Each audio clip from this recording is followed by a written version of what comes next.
خب من داخل این باکس هستم. یه مقداری این باکس ما داره شلوغ میشه و وقتمون رسیده که یه سر و سامانی به این باکس بدیم.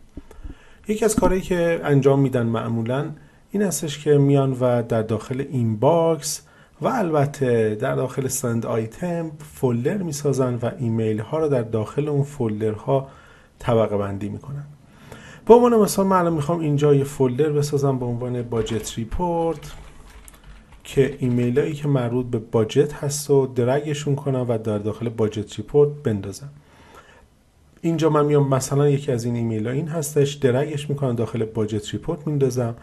البته شما میتونید روی ایمیل در رایت کلیک کنید، از اینجا هم گزینه موو دارید و میشه اینجا هم ایمیل ها رو در داخل باجت ریپورت قرار بدید. راستی تو دنیای کامپیوتر میدونید کلید کنترل واسه مولتی سلکت هستش و موقعی که من چند تا انتخاب کنم میشه همه اونها رو به یک باره به داخل فولدر باجت ریپورت بفرستم.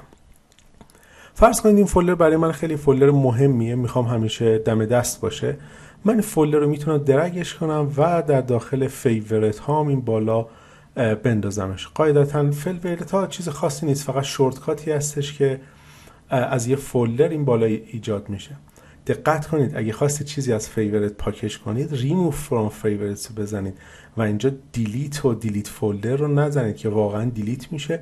البته خیلی هم مهم نیست، اگه اشتباهی دیلیت کردید داخل دیلیتد آیتمز ها خواهد نشست و از اونجا میشه از دوباره ریستورش کرد. خب پس ما به این ترتیب میشه فولدر بسازیم. من یه فولدرم از قبل به نام فاکس نیوز ساختم برای اینکه ایمیلایی که از فاکس نیوز میاد در داخل این طبقه بندی بشه.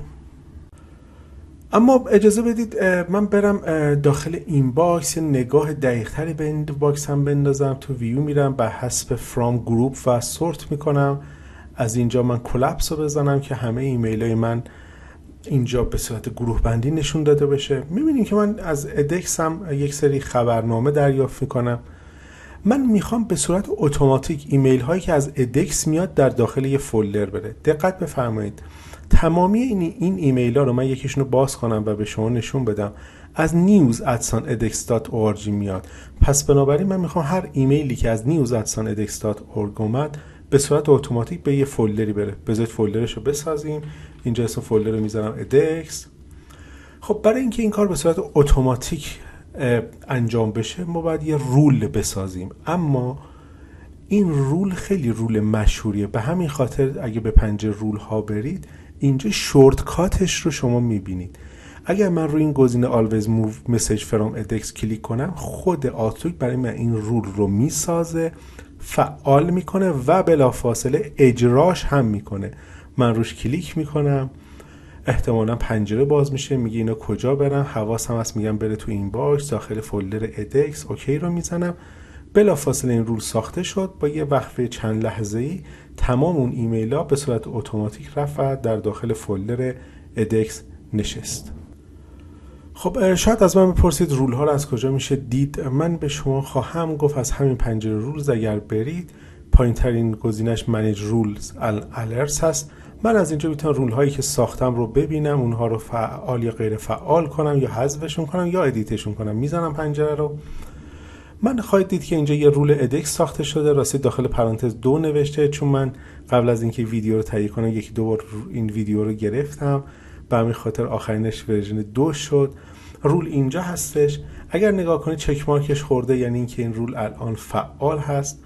اکشنش رو به صورت شورتکات نشون داده که موو میکنه داخل یه فولدر و اینجا رول رو به صورت توصیفی واسه شما نوشته، میگه after the message arrives from edx move to edx folder. و اگر شما رو این edx کلیک کنید ببینید اینجا به من نشون میده ایمیلش چی هستش. اگر روش دبل کلیک کنم دقیقاً ایمیل edx رو اینجا خواهیم دید. پس بنابراین به این ترتیب میشه یک رول ادیت بشه. اگر خواست رول رو دیلیت کنید از اینجا میشه در واقع دیلیتش کرد. راستی از همین پنجره هم میشه رول های پیچیده تر و جدیدتری ساخت. من الان فعلا نمیخوام رول های عجیب غریب تر بسازم چون هدفم فقط همین دسته‌بندی مسیج ها با رول ها هستش. خب کلید اوکی رو میزنم و به این ترتیب ما تونستیم یه رول هم بسازیم که به صورت اتوماتیک ایمیل ها رو به فولدر edx ببره.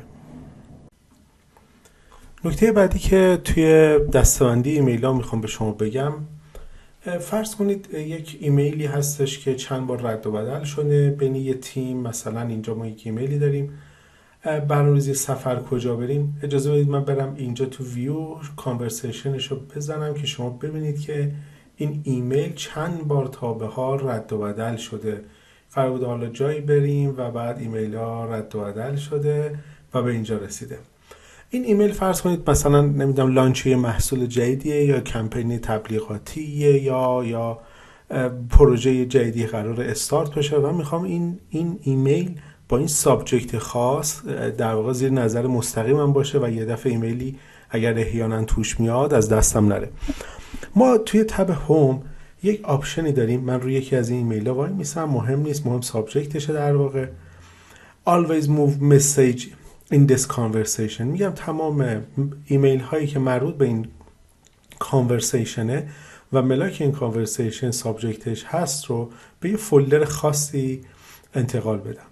خب اینجا به من پیغام میده، میگه که تمام این کانورسیشن هایی که داخلشه انتقال پیدا خواهد کرد. میگم اوکی، قبوله، میدونستم. میگه به کدوم فولدر.